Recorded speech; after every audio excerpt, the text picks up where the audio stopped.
नमस्कार, प्रणाम, जय हिंद। कैसे हैं आप लोग। बिहार स्वास्थ्य विभाग में जो ड्रेसर की बहाली की प्रक्रिया चल रही है, जिसमें सीटों की संख्या 3326 है, इसका एग्जाम्स हो चुका है और आप लोग इंतजार कर रहे थे कि कब आंसर की आएगा, कब पता चल पाएगा कि हमारा कितना क्वेश्चन सही हो रहा है, कितना गलत हो रहा है। सारी जानकारी को लेकर जो है बीटीएससी ने नोटिस जारी कर दिया है। कंप्लीट जानकारी बताएंगे कैसे आपको जो है आप जो आंसर की अपना चेक कर पाएंगे। इसके अलावा अगर आपका कितना नंबर आ रहा है तो आपको जो है डॉक्यूमेंट वेरिफिकेशन के लिए बीटीएससी बुलाएगा और कट ऑफ को लेकर भी जो स्थिति है लगभग आज देर रात तक स्पष्ट हो पाएगी। सारी जानकारी इस वीडियो में देने वाले हैं, बस आप इस वीडियो को पूरा देखिएगा और अब तक चैनल को सब्सक्राइब नहीं किए तो जरूर कर लीजिएगा। बिहार ड्रेसर भर्ती में जो 3326 सीटें हैं।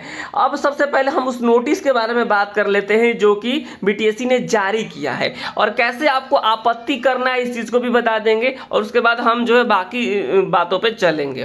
देखिए, सबसे पहले उस नोटिस को आप लोग देख लीजिए। आपने इस नोटिस को जरूर पढ़ लिया होगा। यहाँ पे एक बात कही गई है कि स्वास्थ्य विभाग बिहार पटना के अंतर्गत परिधापक यानी ड्रेसर के पद पर नियुक्ति हेतु प्रकाशित विज्ञापन संख्या ये है, संबंधित दिनांक 8 जुलाई और 9 जुलाई को एग्जाम्स हुए थे। ये बात तो सही कह रहा है। यहाँ पे कहा कि उसके बाद से जो आयोजित परीक्षा के प्रश्न पत्र पर दिनांक 30 जुलाई से लेकर और जो है 4 अगस्त तक, यानी 30 जुलाई से लेकर के आपको जो है 4 अगस्त तक, 30 जुलाई के आपको शाम से ये सारी चीज़ें देखने को मिल जाएगी। 30 जुलाई से लेकर के 4 अगस्त तक जो है अभ्यर्थियों के ऑनलाइन पोर्टल पर आपत्ति प्राप्त किया जाएगा। यानी जो है आपको आज पता चल जाएगा कि आपने कौन से क्वेश्चंस का क्या आंसर दिया है और बीटीएससी ने उसका क्या आंसर बताया है। यानी आप काउंट कर पाएंगे कि आपके कितने क्वेश्चन सही हो रहे हैं, कितने गलत हो रहे हैं और आपने कितने नहीं बनाए हैं। इसके बाद से आप अपना नंबर निकाल लेंगे कि हमारा इतना नंबर बन रहा है। यह आज हो पाएगा। आज देर रात तक आपको जो है ये सारी चीजें देखने को मिल जाएगी, 30 जुलाई से लेकर के 4 अगस्त तक। आपत्ति का मतलब ये होता है कि मान लीजिए किसी क्वेश्चंस का आंसर आपको लग रहा है कि नहीं, इसका आंसर ए ना होकर बी होना चाहिए और बीटीएससी ने ए बताया है, तो आप उस पर क्लेम कर सकते हैं। यही सारी चीज़ें तो ये आज से शुरू हो जाएगा। ठीक है, तो आप लोगों का जो इंतजार है वो समाप्त हो गया। अब हम बता देते हैं कि कैसे आप इसको चेक करेंगे और उसके बाद हम आगे कितना नंबर आ रहा है तो आपको जो डॉक्यूमेंट वेरिफिकेशन के लिए बुलाया जाएगा। देखिए, आपको चेक करने के लिए बहुत ही आसान सा स्टेप है। अगर जिसको समझ में नहीं आएगा वह साइबर कैफे में चले जाइएगा और समझ में आएगा तो आप खुद से चेक कर लीजिएगा। ठीक है, यहाँ पे आपको सबसे पहले गूगल पे जाना है और वहाँ पे सर्च करना है बीटीएसई। आप जैसे ही बीटीएससी पे सर्च करेंगे आपके सामने इस तरीके से पेज ओपन हो जाएगा। Bihar technical service commission latest update recruitment notice board important notice और रिजल्ट्स। तो आप जो है ना बिहार टेक्निकल सर्विस कमीशन पर क्लिक कीजिएगा सबसे ऊपर। ठीक है, यहाँ पे जैसे ही आप क्लिक करेंगे आपके सामने इस तरीके से पेज ओपन हो जाएगा। यहाँ पे देखिए, ऐसे आता नहीं, बीटीएससी का ऑफिशियल वेबसाइट है। तो यहाँ पे आप क्या कीजिएगा, इस पे 3 लाइन पर क्लिक कीजिएगा। ठीक है, यहाँ पे आप जैसे ही क्लिक करेंगे आपके सामने इस तरीके से पेज ओपन हो जाएगा। ठीक है, जहाँ पे आपको दिखेगा, क्या दिखेगा, होम दिखेगा, अबाउट अस दिखेगा, इंपॉर्टेंट नोटिस दिखेगा, लेटेस्ट अपडेट्स दिखेगा, एक्ट्स एंड रूल्स दिखेगा, बजट्स दिखेंगे, रिक्रूटमेंट्स दिखेगा, सिलेबस दिखेगा और यहाँ पे दिखेगा ऑब्जेक्शन पोर्टल। तो आपका जो मतलब है ऑब्जेक्शन पोर्टल से, तो आप क्या करेंगे, ऑब्जेक्शन पोर्टल पर क्लिक करेंगे।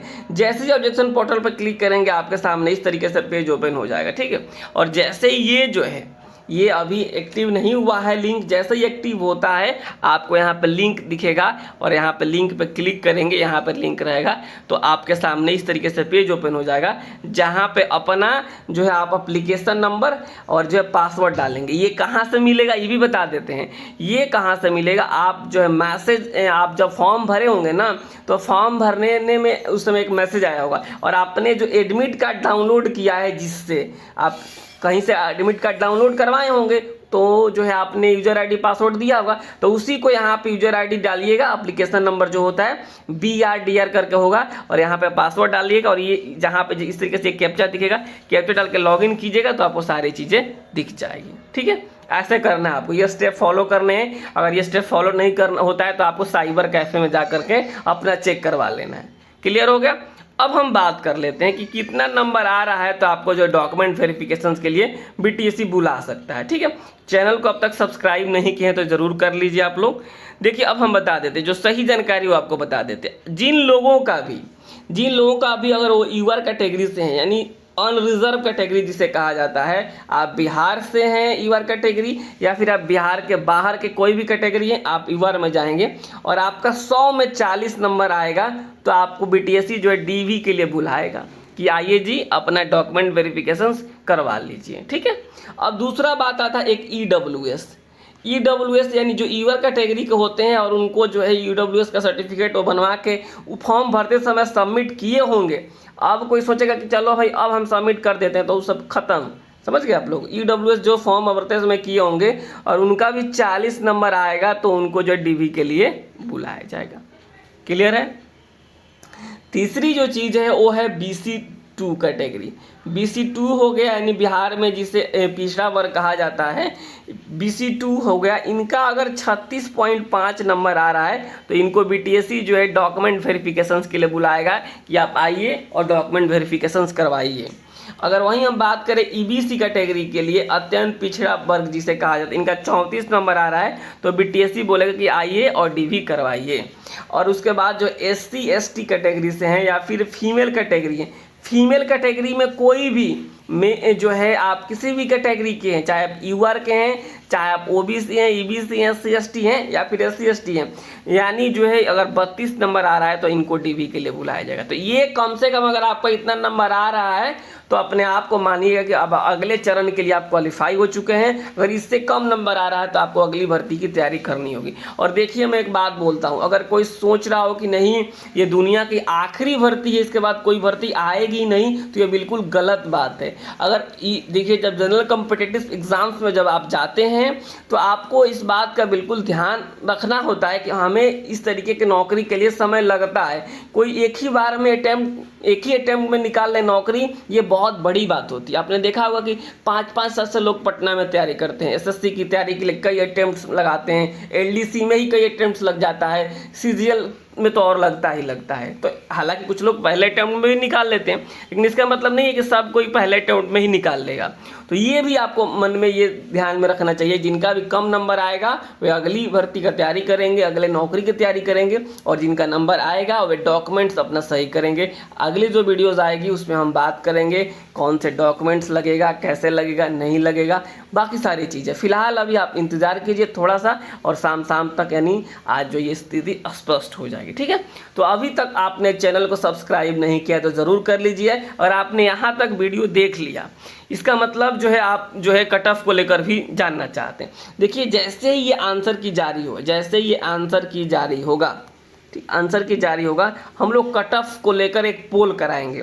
और हमारे जो है ग्रुप में 2000 प्लस बच्चे हैं जो केवल ड्रेसर के लिए हैं।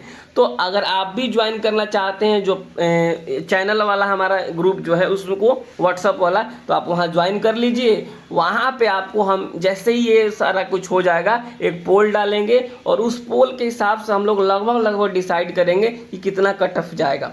अब उस व्हाट्सअप ग्रुप ज्वाइन करने के लिए आपको जो है नीचे कॉमेंट बॉक्स होता है, कॉमेंट बॉक्स, उसमें आप देखेंगे सबसे ऊपर एक दिखाई जाएगा व्हाट्सअप का लिंक, उस पर क्लिक करके चैनल ज्वाइन कर लीजिएगा और वहाँ पे आपको सारी जानकारी आगे के लिए मिलती रहेगी। नमस्कार, धन्यवाद। और एक छोटा सा रिक्वेस्ट कि वीडियो शेयर ज़रूर कर दीजिएगा।